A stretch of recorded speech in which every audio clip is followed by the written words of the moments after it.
Altars and Anvils by Christopher Joyce. Full dawn had not yet broken over the small, sleepy town of Stonewold.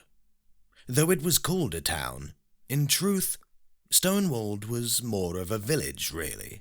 A ramshackle collection of buildings made with both wood and stone. Were a passer-by to, either by accident or design, decide to wander its winding lanes and uneven streets, they could perhaps be forgiven for thinking that the town had simply been thrown together, with little thought given to either convenience nor efficiency. And they would, of course, be quite correct. All was quiet, which was to be expected at this ungodly hour of a midwinter soldan. In fact, the only sign of activity for a mile around was the steady plume of smoke which rose from the chimney of a stone building slightly off the beaten track. The smoke and the light which flashed and flared, casting bursts of yellow and orange upon anything and everything in its vicinity, gave away the fact that Guildfires was open. Bryn must have fired up the forge on his usual day off. Inside Guildfires, Bryn cursed his vices as he angrily hammered away at the piece of red-hot steel he had just placed on the anvil. Just one more drink, he thought to himself, the memory of last night being one of the few coherent memories which did linger this morning. Just one more drink and I'll be off home. But that's the problem with Antalian mead. It's a practical impossibility to just have one more. Bryn's head was a foggy mess, and his stomach churned and somersaulted with each stroke of the hammer. Nienna had been none too pleased either. Bryn was supposed to have these horseshoes, dagger blades, and butcher's hooks finished yesterday, but his lunchtime drinking session, entirely the fault of his best friend Garin, of course, had put paid to that. Garin had always been an influence on Bryn. Not a bad influence by any stretch of the imagination, but an influence nonetheless. As soon as Garin had popped his head around the wooden door the previous day, and as soon as he had flashed Bryn his mischievous smile, Bryn knew perfectly well that drinks were on the cards. Many, many drinks. So here he was, before the sun had fully risen on his usual day off, hammering away with murder in his bloodshot eyes, cursing the taste of the Antalian mead which still lingered heavily upon his breath. He needed to sleep it off, he knew. But if this sword, for one thing, wasn't ready for that snooty, spoiled brat noble lord's nephew, Sir whatever the fuck his name was, by tomorrow morning, well, Bryn could well imagine it would be his own head upon the anvil, waiting for the hammer to strike swift and sure. Fucking noble shits, he thought, trying without success to quell the burgeoning anger he could feel swelling up in his chest. Just because they have money, they think they can just come in here and start demanding things of us honest working folk. Who the fuck do they think they are? Swanning around, powdered noses held high, while maidens fawn at them, throwing flowers at their feet as they ride off heroically into some battle or other, against the same self-righteous snooty fucks from whichever other kingdom has pissed them off this time. They don't even realize they're fighting their own, same snooty fucks, different colored shirts. And they demand the best armor, the best shields, and the finest blades, offering nought but a pauper's wage because they know we can't afford to say no. Snooty fucks.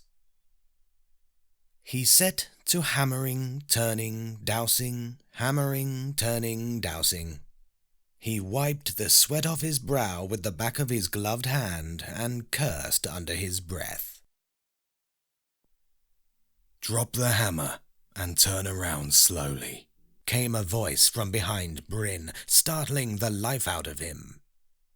He spun, hammer still in hand, and beheld possibly the last sight he had expected to see as he dragged his sorry, hung-over arse out of bed this morning. A man. A stranger.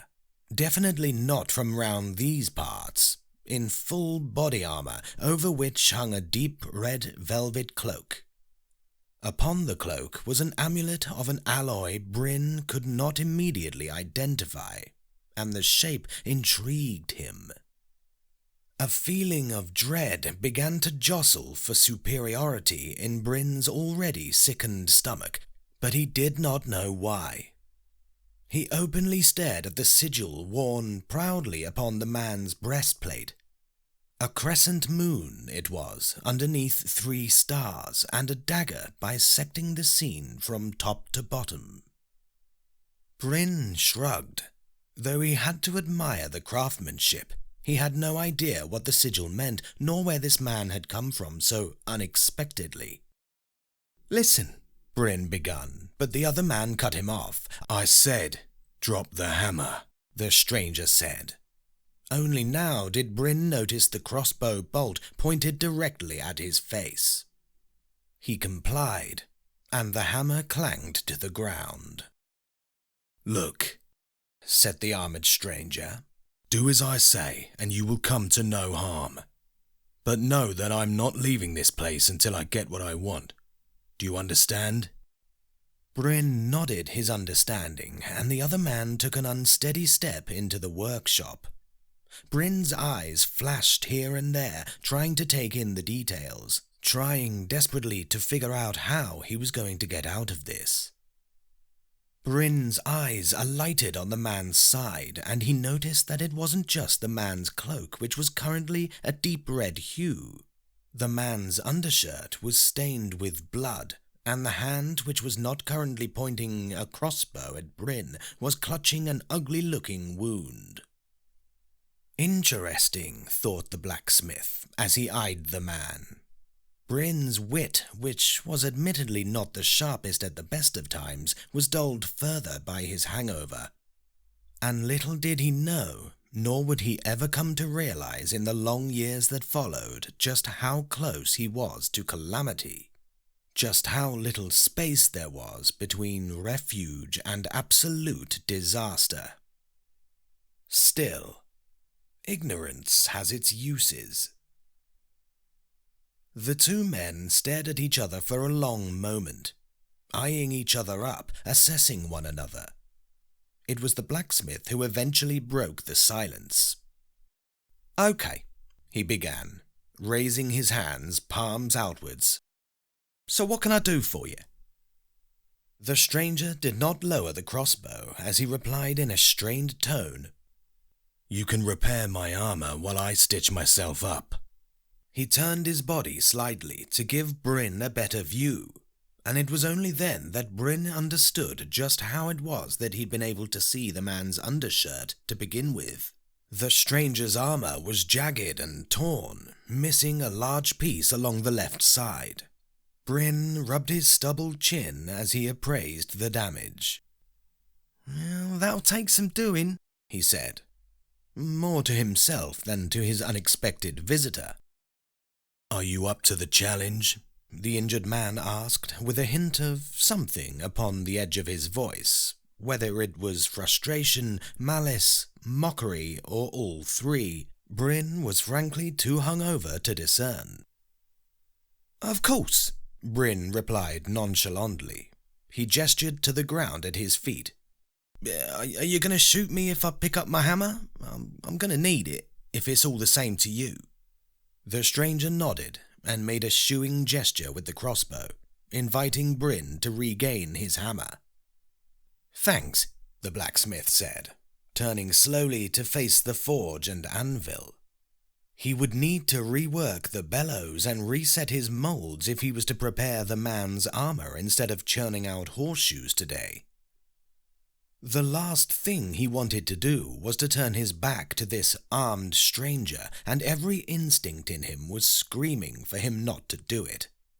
But He also understood that he needed to project an air of confidence and try not to let his fear show. And make no mistake, Bryn felt fear at this moment. Lots of fucking fear. He decided after a few tense minutes that if the man hadn't shot him in the back by now, he was unlikely to anytime soon. He decided to try a different approach.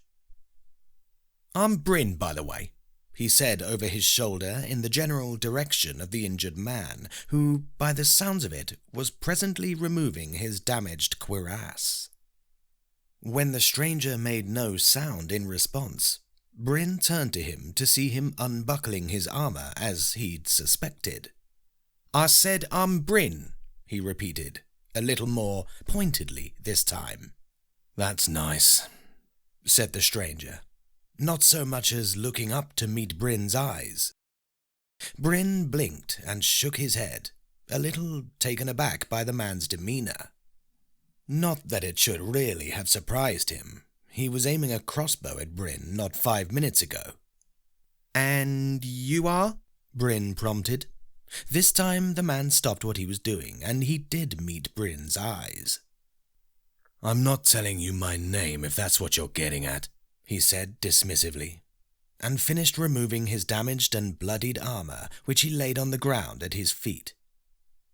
The look on the man's face told Bryn to pick it up more than mere words ever could. He obliged and lifted the heavy armor from the ground and placed it on the nearest workbench. "So what do I call you then?" Bryn persisted. "Mate? Pal? My lord?" "You don't call me anything. You just shut the fuck up and repair my armor." The silence seemed to stretch a moment into an eternity as the two men stared at each other. "Whatever you say, mate," Bryn said into the tense silence.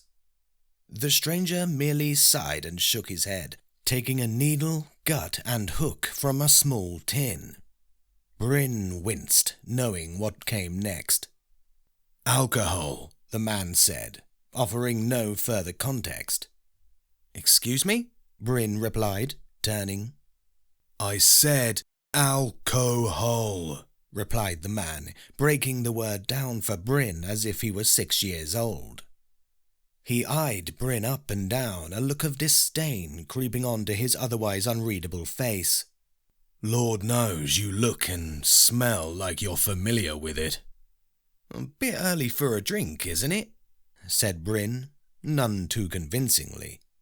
Take the hair of the dog that bites you and all that. The stranger sighed and rubbed his temples in frustration. "It's not a drink, you half-wit," he said, gesturing to his wound. "Ah," said Bryn, simply finally catching on. He opened a drawer and extracted a beaten, dented old metal flask. One would have thought that a blacksmith would have kept his own metal in better order. He moved as if to hand it to the injured man, then hesitated for a second. Shrugging, he unscrewed the cap and took a swig of the strong liquor held within, before finally extending the flask to the injured man. The stranger accepted it with a curt nod of thanks. He moved the flask to his injured side and began to tilt it in order to pour the liquid onto the wound.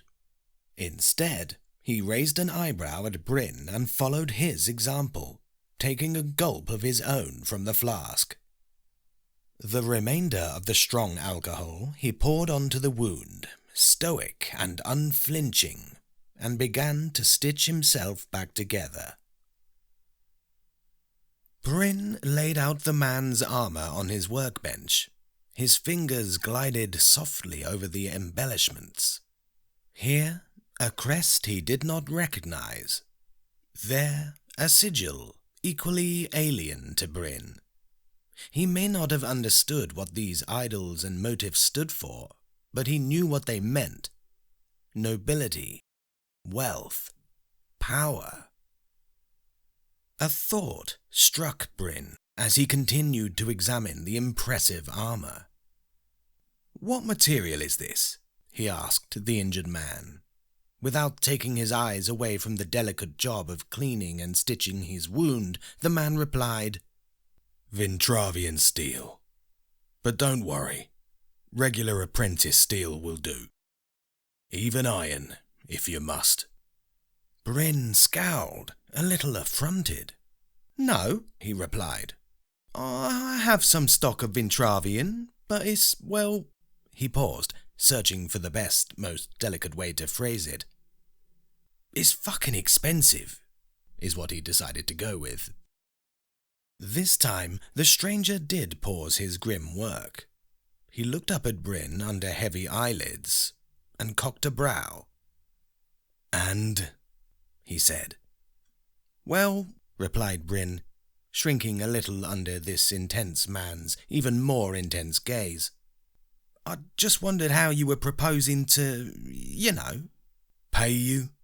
replied the man, more than a little irritated at Bryn's stuttering and stammering. "Well, let's see," he continued, leaning back and folding his arms dramatically across his bare chest. "You're wearing a ring on your left hand there, so you clearly have a wife at home. If I had to guess, I'd put you at 30, 35 years old. So chances are that you've also got a child or two running around at home too. So how about this? Finish your fucking work and I'll let you live to see them again." He picked up the crossbow and slung it casually over his shoulder, letting it just sit there as a very visual reminder to the young blacksmith of just how precarious his present situation was. Bryn swallowed hard and stared at the man for a long moment. "Fair enough," he said, at last. "Vintravian is shit to work with anyway." The clang of Bryn's hammer marked the passage of time just as surely as any hourglass or sundial could. It felt like he had been at this for hours, but in reality, only 15 or so conversation-free minutes had passed since the stranger had made his intentions plain on the subject of Bryn's wages, with only the clanging of the hammer to punctuate the tense silence. Bryn could stand it no longer. "So," he said in a light conversational tone, as if he were chatting to Garin over an ale in the Tug and Tackle, "how did it happen? How did you get that wound?" He had fully expected the stranger to snap at him, shout at him, or employ some other method of aggressively avoiding answering the question. Instead, the injured man sighed, and his eyes seemed sad. It was fleeting, but Bryn definitely saw it writ large upon his countenance. "We were ambushed," the stranger said simply. "My companion, Tormek, was slain, and I nearly joined him. More than that, I shall not say." "Where was this?" Bryn asked, suddenly aware that there could very well be trouble on his very doorstep. The injured man must have read the concern in Bryn's face. "Don't worry," the man replied. "It was a long way from here. I managed to steal a horse and escape. I was not followed." "A long way where, if you don't mind me asking?" Bryn pressed. "Inverdeen," the stranger said. "The old forest which borders the river gate." "The river gate?" Bryn repeated, his eyes going wide. "That haunted monument in the north?" The man smirked, but did not quite laugh. "It's not haunted," he said, "but it is magical beyond all doubt. The river gate is what the scholars and priests call a wicket, a doorway, a gate.